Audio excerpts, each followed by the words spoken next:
Are my thoughts useful? How do they behave? How do my thoughts behave? Are they useful? The order doesn't really seem to matter. And these thoughts just start to fall apart. Unless, of course, they were useful. And I found out that it's a very good thing to observe the usefulness of thoughts. So maybe you can have some more of them from time to time. Have you ever noticed that there's a constant voice in your head? It never stops. It comments on everything you see, feel, and experience. It replays memories, imagines conversations, and sometimes even surprises you with what it says. But here's the real question. Who is it actually talking to? Who's hearing the voice? Most people never stop to ask this. They assume it's normal to have an ongoing conversation in their own mind, as if there are two people inside, one speaking and one listening. But if you are both, then who is actually hearing the voice? Who is sitting in the audience watching the endless performance of thoughts? The answer is so simple that you might laugh when you see it. Because the truth is, you've been the listener all along. Many spiritual traditions have explored this mystery, each offering different ways to uncover what's really happening inside our own heads. In Advaita Vedanta, the great sages say that the mind is simply movement, like wind blowing through the trees. It isn't a real entity, just an activity. The thoughts are not you. The awareness behind the thoughts, that silent observer, is what's real. In Buddhism, this is called the practice of observing the mind, rather than identifying with it. You are not the voice, you are the one who hears it. But here's where it gets interesting. If the mind is just speaking to itself, why does it sound like it's having a conversation with someone? And more importantly, why do we believe what it says so easily? Imagine this. You're walking down the street and someone calls your name. You turn, but there's no one there. A second later, your phone rings. That moment of confusion, the space between hearing your name and realizing there was no physical speaker, is where your mind lives. It's always throwing out words, ideas, opinions, and fears, hoping you'll turn around and engage, and most of the time you do. You believe the voice in your head is you, so you take its words seriously. But what if it's not? The true self is like the open sky. Ancient Taoist teachings say that the mind is like a monkey swinging from tree to tree, always jumping from one thought to the next, never resting. But the true self, the silent awareness beneath all that noise, is like the open sky, vast, still, and unchanging. The monkey chatters, but the sky is untouched. This brings us to one of the most powerful realizations you can have. You don't have to listen to everything your mind says. It's just talking, it's narrating, filling space and playing a role. But what happens if you stop responding, if you stop feeding it your attention? Something incredible begins to happen. The voice quiets, the space between thoughts widens, and in that space, something deeper emerges, something more real than the mind's endless commentary. This is why meditation exists, not to stop thoughts because thoughts will always arise, but to realize you are not them. The more you observe without reacting, the more you see the truth. The mind has always been talking to itself, and you've simply been caught in the middle, mistaking the noise for something meaningful. But here's where it gets even stranger. If you're not the mind, and you're not the thoughts, then who are you? That's the real question, and it's a question that can change everything if you're willing to look deep enough. Who are we? It's a question so old that entire civilizations have risen and fallen while trying to answer it. Philosophers have debated it, poets have written about it, and mystics have whispered secrets about it in hidden corners of the world. But here's the funny thing. You already know the answer. You've always known. It's been with you in every breath, in every moment of silence, in every dream you've ever had. The truth of who you are is not something you need to find. It's something you've simply forgotten. At the end of the day, the mind is a master illusionist, constantly weaving narratives that keep you entangled in its web. It speaks of exhaustion, of an endless loop of chatter, and then turns around and declares its desire to be free of itself. But pause for a moment. Who exactly is this I that longs for freedom? Who is tired of thinking? When you look closely, you will find nothing but another thought arising within awareness, another ripple in the vast ocean of consciousness. This is the great paradox of the mind. It claims to want peace, yet it is the very thing that disturbs it. It fabricates both the problem and the supposed solution, keeping you locked in an endless search. But real freedom does not come from silencing the mind through force or suppression. It comes from seeing its movements for what they are, passing clouds in the sky of your awareness. You are not the thoughts, you are the sky in which they appear. Witnessing is effortless. It does not struggle against thoughts, nor does it seek to manipulate them. It simply sees. The mind chatters, emotions rise and fall, and yet awareness remains still, untouched. This witnessing presence is your true nature. It is not bound by the ego's endless shifting between identities, one moment playing the hero, the next the victim. It does not get caught up in the dramas of the mind. It observes, unmoved. The ego is like an actor constantly changing masks. It plays the perfectionist, the lover, the outcast, the wise one. But all these are roles, fleeting and dependent on circumstances. When you look beyond them, what remains? The unchanging presence that watches it all. This presence is not defined by the mind's narratives, nor does it cling to them. It is open, spacious, and free. The beauty of this realization is that it is not confined to moments of meditation or deep reflection. Once you see the nature of the mind, the recognition begins to seep into every part of your life. Whether you are caught in traffic, washing dishes, or lost in conversation, the witnessing presence remains. You begin to live less from a place of control and more from a state of flow. Life stops being a struggle against what is and becomes an unfolding, moment by moment. The mind loses its grip, not because it has been forced into silence, but because you no longer identify with its stories. Its chatter becomes like background noise, there but no longer commanding your attention. The illusion of a separate me, struggling, striving, and suffering, begins to dissolve. What is left is clarity, ease, and a deep sense of peace that is not dependent on circumstances. Again and again, return to this awareness. Each time a thought arises, ask, who is this thought speaking to? The moment you look, you will see. There is no one there. The mind has been talking to itself all along. Think about it. Right now as you read this, something within you is aware that you are reading. That awareness is not the words on the page, nor the voice in your head reacting to them. It's not the emotions they stir in you, nor the memories they bring up. The awareness is separate from all of that. It watches, it listens, it simply is. But we forget. We get caught up in the noise, in the labels, in the endless spinning of the mind. I am this, we say. I am that. A name, a role, a collection of past experiences. But strip all that away. Who are you then? If you lost your name, your job, your history, would you stop existing? No, because you were here before all those things, and you would still be hereafter. And that's where things get interesting. Mystics from every tradition have tried to point at this truth. The ancient Taoists spoke of the uncarved block, the pure state before identity. The Vedantic sages called it Atman, the unchanging self beyond the mind. The Sufi poets sang about the beloved hidden behind the illusion of form. Even quantum physicists, in their own strange way, now hint that reality is not as solid as we think, that the observer plays a role in shaping what is observed. So here's the real mystery. If you are not the voice in your head, if you are not your passing thoughts, your fleeting emotions, or the roles you play, then who or what are you? Sit with that question for a moment. Let it sink in. The answer is closer than you think. The answer is waiting, hidden in the silence between thoughts. The voice in your head has been trying to convince you that it's you, but it's not.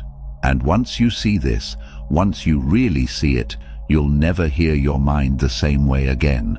But if that voice isn't you, then what is it? And more importantly, why does it speak so loudly, filling the silence with doubts, fears, and endless stories?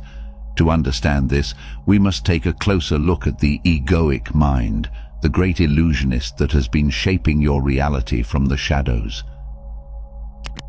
Your ego isn't evil.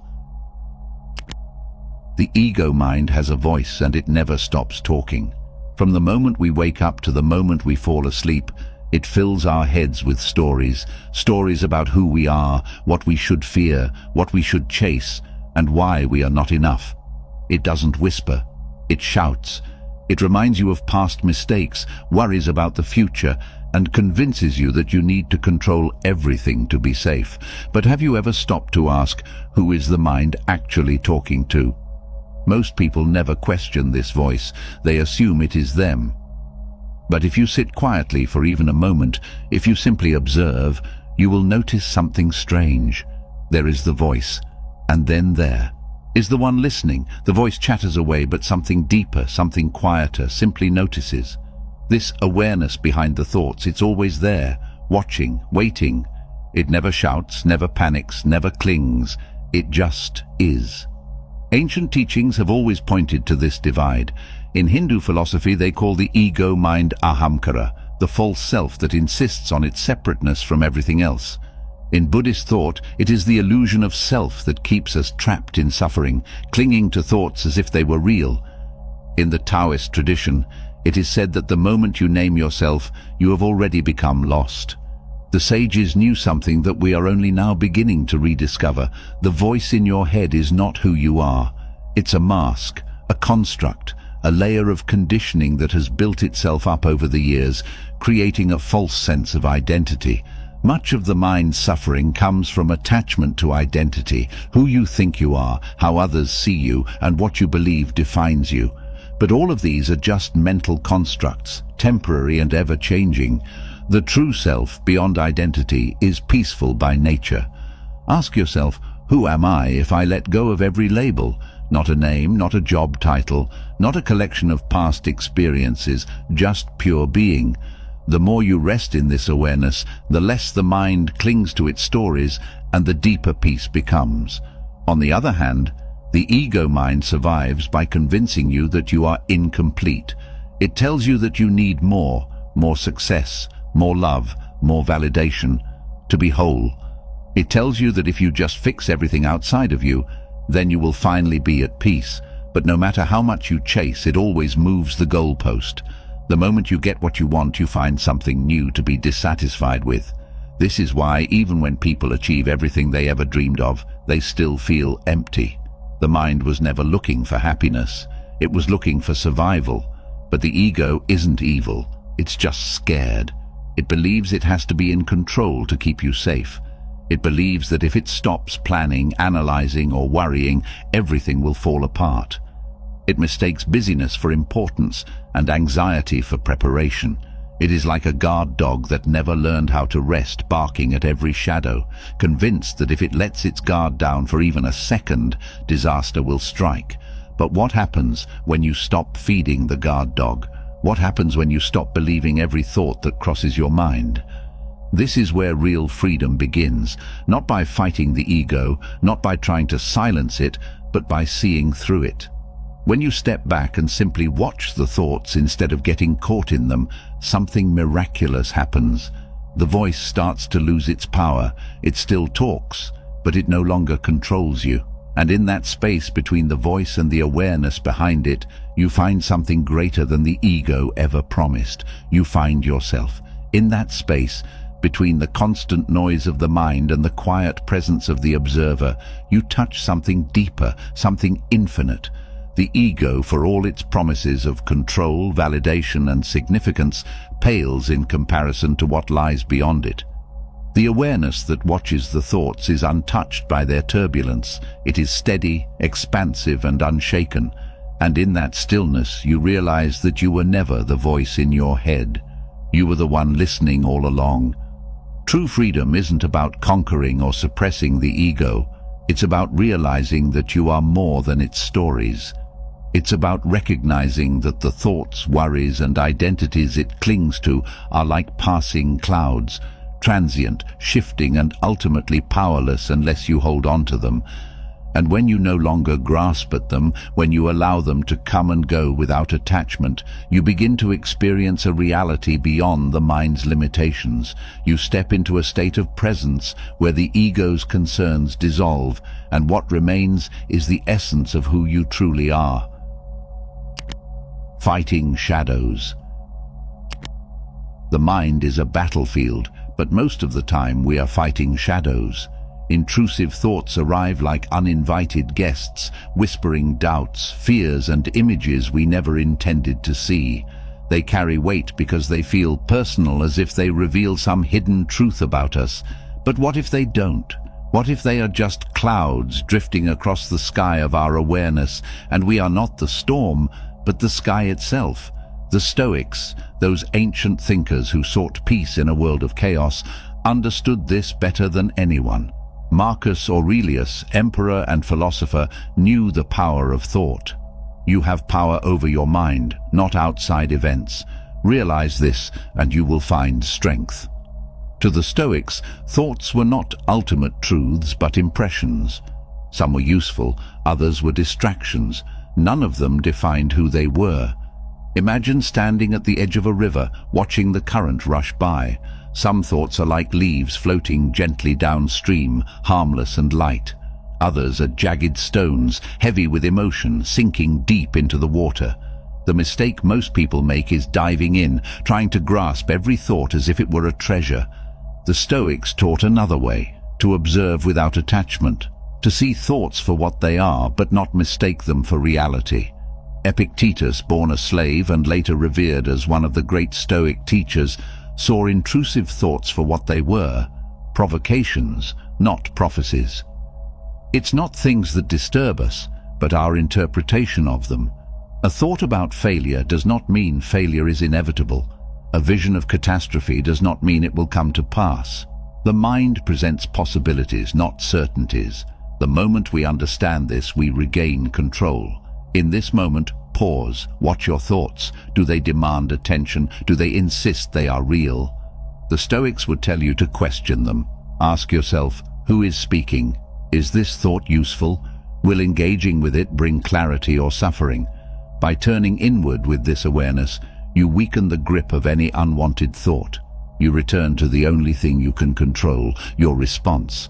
Seneca, another Stoic master, believed the greatest power we have is over our own perception. He compared the mind to a vessel. If you pour in bitterness, the whole drink is poisoned. But if you choose what enters, you remain in control. The same is true of thoughts. They enter, but we decide what stays. And the more we choose peace, the less power intrusive thoughts have over us. In the end, the Stoics taught that the mind is not an enemy, but a tool. It will present thoughts, some bright, some dark, but it is always our choice whether to hold on or let go. Intrusive thoughts do not own you. They are merely passing through, like travelers on a road. The destination is yours to decide.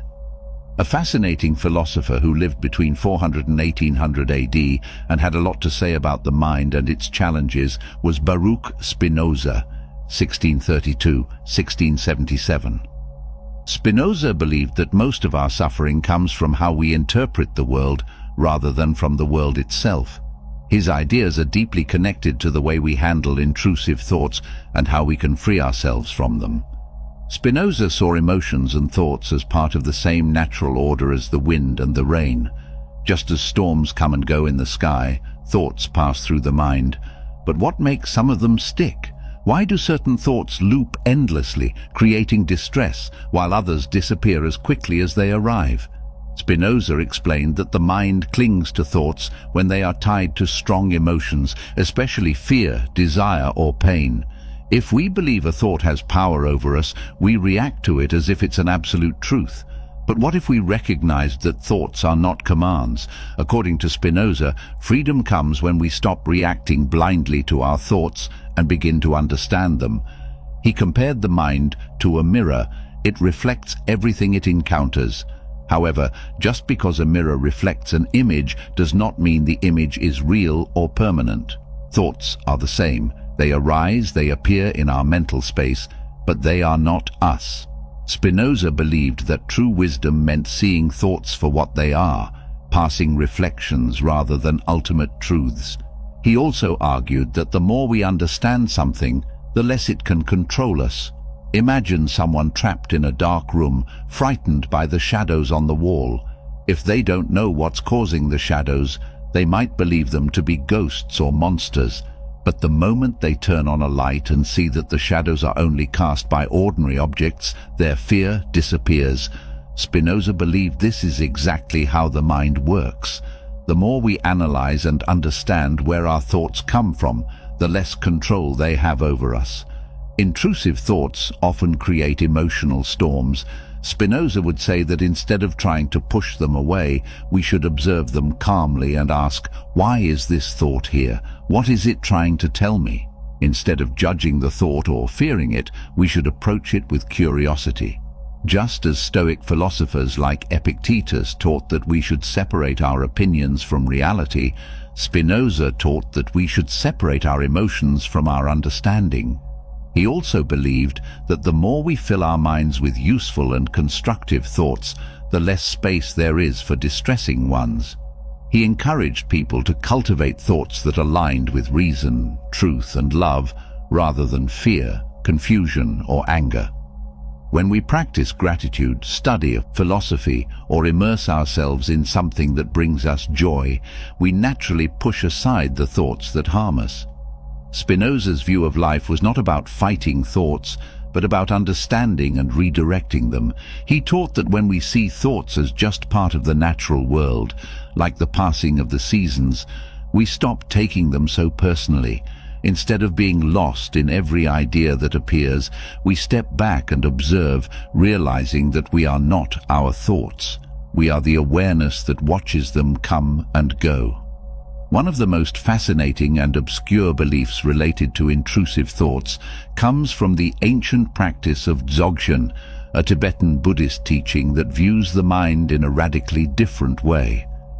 Instead of treating thoughts as obstacles or something to be fought against, Dzogchen suggests that thoughts, no matter how intrusive or chaotic, are like clouds in the sky. They appear, shift, and dissolve on their own, but they do not affect the sky itself. The sky represents the deeper awareness within you, the unshaken, ever-present observer. This belief is powerful because it completely changes how we relate to intrusive thoughts. Many people feel trapped by their own minds, as if negative or disturbing thoughts are proof that something is wrong with them. But Dzogchen teaches that no thought has power unless we grab onto it. A cloud may look dark and stormy, but it has no weight. It floats, and in time it vanishes. The same is true for thoughts. In Dzogchen, there is a practice called letting the mind rest in its natural state. Instead of analyzing or suppressing thoughts, a person simply watches them without reacting. A strange or uncomfortable thought might appear, but instead of judging it or trying to push it away, the person remains still, as if watching a river flow by. Eventually, just like water moving downstream, the thought disappears. This idea is similar to the beliefs of Stoic philosophers who taught that thoughts are just opinions, not facts. But Dzogchen takes it even further. It says that even the mind itself is an illusion. The thoughts we believe are so real and urgent are actually like waves on the surface of an ocean. Deep below, the water is calm and undisturbed. If we stop struggling against thoughts and let them come and go naturally, we tap into this deep peace that has been there all along. There's an old Dzogchen story about a student who asked his teacher how to stop negative thoughts. The teacher responded, "Do not stop them, just let them be." At first, the student was confused. He thought he needed to battle his mind, to force himself into a state of peace. But as he practiced simply watching his thoughts come and go, he realized they had no power over him. He was not his thoughts. He was the awareness behind them. This belief can completely change how we experience intrusive thoughts. Instead of feeling like we have to fix or control our minds, we learn that the mind is naturally self-correcting. Just as a muddy river clears itself when left alone, our mental space becomes clearer when we stop interfering. The moment we stop fearing our thoughts, they lose their ability to disturb us. This is a lesson that goes beyond just managing thoughts. It's a way of seeing life itself. Everything that comes will eventually go. No storm lasts forever, and the sky, no matter how many clouds pass through it, remains untouched. The two arrows of Buddha. There is an old parable that perfectly illustrates how we should navigate intrusive thoughts. It is known as the two arrows, a teaching from the Buddha that has been passed down for centuries. One day a disciple came to the Buddha and asked, "Master, why do I suffer so much from my own thoughts? I try to control them, but they keep coming back. I feel trapped inside my own mind." The Buddha looked at the disciple with kindness and said, "Imagine that a man walking through the forest is struck by an arrow. That arrow causes him great pain. But now, imagine that a second arrow is shot into him in the exact same place. This second arrow does not come from the outside. It comes from within himself. This is the arrow of his own reaction, his own resistance." The disciple frowned in confusion, so the Buddha continued, "The first arrow is the unavoidable pain of life, things we cannot control, like loss, change, or even an intrusive thought. But the second arrow is the suffering we create by resisting, overthinking, or judging the first. The wise man understands that while he cannot always stop the first arrow, he does not need to fire the second." This parable contains a powerful secret. When an intrusive thought appears in your mind, it is like the first arrow. It may be strange, uncomfortable, or even frightening, but it is just a thought, nothing more. It only lasts a moment. However, the suffering comes when we react to it, when we analyze it, judge it, or fear it. That is the second arrow. For example, imagine someone has a sudden thought, "What if I make a terrible mistake?" If they simply let the thought pass, like a cloud drifting in the sky, it will dissolve. But if they react with panic, "Why did I think that? Does this mean something is wrong with me?" They have just shot themselves with the second arrow. Now they are not only dealing with the original thought, but also with the suffering created by their reaction. The truth is, we cannot always control the first arrow. Thoughts arise on their own, shaped by our past, emotions, and surroundings. But the second arrow, that one is optional. The moment we stop fighting every thought, we free ourselves from unnecessary suffering. This idea is not only found in Buddhism. The Stoics, the Taoists, and even modern psychology all point to the same truth. Suffering is not caused by what happens to us, but by how we react to it. A thought is only a thought, until we turn it into something more. So the next time an intrusive thought appears, remember the parable of the two arrows. The first arrow may come, but you do not have to shoot the second. Simply let the thought pass without resistance, without fear. And in doing so, you will discover a freedom that has been within you all along. The mind itself, despite all its noise, can come to rest in this peace, not by force, but by understanding its own nature. Connecting with the body. The mind loves to escape into thoughts, but the body can call it back. You don't need complex practices or years of training to experience this. It can be as simple as placing a hand over your heart and feeling its rhythm. As simple as taking a slow inhale through the nose, holding it for a moment, and exhaling softly. When the mind is racing, shift your attention to your breath. Feel your heartbeat. Notice the sensations in your hands or feet. This is why breathwork and meditation have been used for centuries as tools for inner peace. The breath is always here in this moment. When the mind aligns with the breath, it aligns with peace. In Taoist alchemy, there is a teaching that says the breath is the thread between the seen and the unseen worlds. When you breathe shallow and fast, your energy scatters. Your thoughts become erratic, your emotions unstable. But when your breath is deep, slow, and intentional, everything changes. Your mind quiets, your emotions balance, your awareness expands. The Sufis have a similar belief. They say that every breath is an opportunity to remember the truth, that you are not separate from the divine, but a part of it. They practice a form of rhythmic breathing while repeating sacred words, believing that with each exhale they release illusion, and with each inhale they take in divine presence.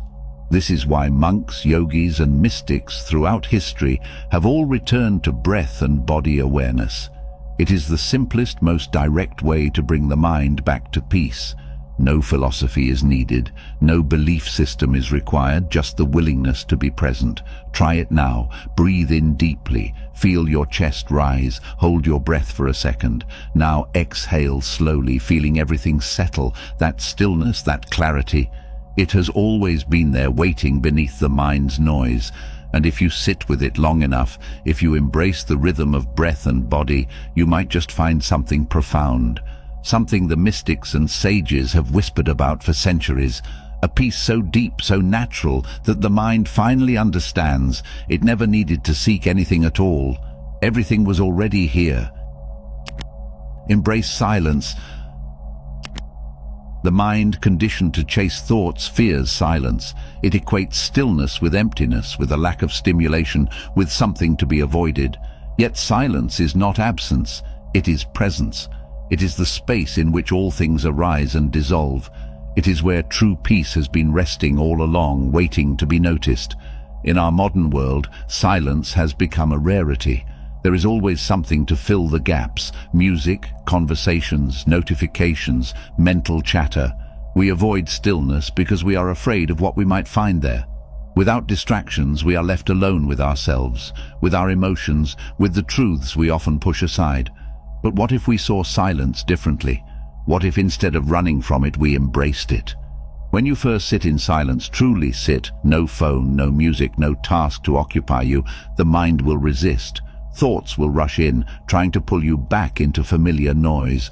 You might feel restless, uncomfortable, even anxious. This is normal. The mind does not know how to be still because it has spent a lifetime in motion. But if you stay with the silence, something shifts. The longer you sit, the more the mind slows. Thoughts begin to space out. The mental noise that once seemed overwhelming becomes a background hum. And then, between those thoughts, you glimpse something deeper. Awareness itself. The witnessing presence that has always been there, untouched by the noise. This is the essence of silence. It is not a void, but a doorway into something more real than the constant movement of the mind. Silence teaches in ways words never can. It reveals what is unnecessary, that is weighing you down. It shows you the mental patterns you unconsciously follow, the worries you cling to, the illusions you have mistaken for truth. In silence there is nowhere to hide, and yet in this exposure there is great relief, because in silence you realize you are not your thoughts, you are not your fears. You are not the restless voice that constantly demands your attention. You are the presence beneath it all. With time, the mind learns to trust silence. It stops fighting stillness and begins to rest in it. The need for constant stimulation fades. You no longer seek distractions to escape the present. Instead, you settle into the depth of each moment. This is why those who embrace silence through meditation, reflection, or simply pausing throughout the day begin to experience life differently. They are less reactive and less burdened by mental noise. They move with greater clarity and greater ease. Silence becomes a refuge rather than something to avoid. You don't need to retreat to a monastery to embrace silence. You can invite it into daily life in simple ways. Turn off the music when driving. Sit quietly for a few minutes before starting your day. Walk without a destination, just observing. Even in conversation, embrace the pauses instead of rushing to fill them. The mind, always restless, is conditioned to seek stimulation. It fears silence because silence means facing what has always been there, without distractions, without escape. This deep discomfort with stillness has been studied by psychologists, revealing just how uneasy people become when left alone with their thoughts. One of the most fascinating psychological studies on this was conducted by Timothy Wilson and his team at the University of Virginia in 2014. The experiment was simple. Participants were asked to sit alone in a quiet room for 6 to 15 minutes with no distractions, no phones, no music, no books, nothing, just themselves and their thoughts. At first it seemed like an easy task, but what happened next was shocking. Many participants reported feeling uncomfortable, restless, even anxious. But the most revealing part, when given the option to self-administer a mild electric shock just to break the silence, a significant number of people actually chose to shock themselves rather than sit in stillness. In fact, one participant shocked himself 190 times in just 15 minutes. This study demonstrated something profound. People would rather feel pain than be alone with their own minds. The reason the mind reacts this way is because it is trained to be constantly engaged. In today's world, we are bombarded with stimulation, notifications, conversations, background noise, and endless to-do lists. The moment all of that fades, the mind panics. It searches for something, anything to latch onto. It's like a person who has spent years running and suddenly stops. There is an uneasy momentum, an urge to keep moving, even when movement is unnecessary. This is why people instinctively reach for their phones in moments of stillness, why they fill silences in conversations, and why they distract themselves whenever there is a lull in activity. The discomfort is not in the silence itself, but in the confrontation with one's own thoughts. The grasp for control finally ends. When the mind stops grasping at control, life becomes effortless. There is no longer a desperate need to plan and manipulate every outcome. Instead, you begin to trust the natural rhythm of life. You act when action is needed, and you rest when rest is needed. Most of the mind's struggle comes from resistance, resisting emotions, resisting uncertainty, resisting what is happening right now. But peace is not about eliminating struggle. It is about surrendering to the present moment as it is. This does not mean giving up or being passive. It means recognizing that reality unfolds on its own, and the mind's attempts to control it only create more tension. A moment of peace comes the instant you stop fighting against the present. If sadness arises, allow it. If fear appears, let it be. Instead of labeling emotions as good or bad, just witness them as movements of energy, passing through like waves. When the mind stops resisting, it naturally settles into calmness. This is true peace, not a distant goal, but a way of being. The mind, once caught in endless struggle, finally finds its home in the simplicity of the present. It no longer fights reality, but flows with it, light and unburdened. Peace is not something to chase, it is something to remember. And the moment you stop searching, it is already yours. I hope you enjoyed the video. If you did, feel free to subscribe to the channel. Thanks for watching.